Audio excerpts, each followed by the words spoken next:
Днес ще ви покажа какво става, когато добавим щипка магика в Prime. Какво става, хора? Аз съм Дани от Магика и днес ще пробвам Prime. Обаче не е обикновен Prime, а Prime с щипка магика. Prime с химия. Звучи много добре. Каква всъщност е тази щипка магика, за която говоря, и какво всъщност ще сложим в тази бутилка? Ами, вода! Нали? Какво толкова може да стане, като сложиш вода в Prime, тази много скъпа напитка? Нека видим, ето, водичка, сипваме вътре.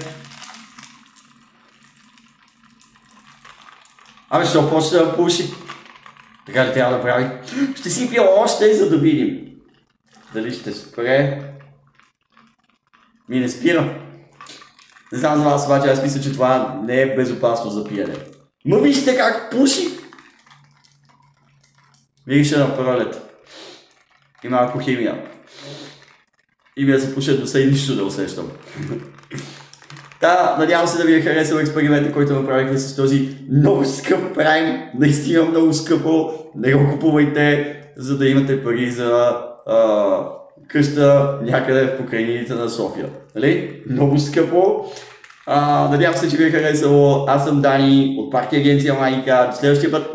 Може да напишете в коментарите дали сте пробвали тази напитка, дали сте взимали кредит, за да пробвате тази напитка и дали ви е харесала. И дали бихте пробвали ето този пушещ, димящ Prime, който аз държа. Аз бих го пробвал. Не се, въобще не е зле.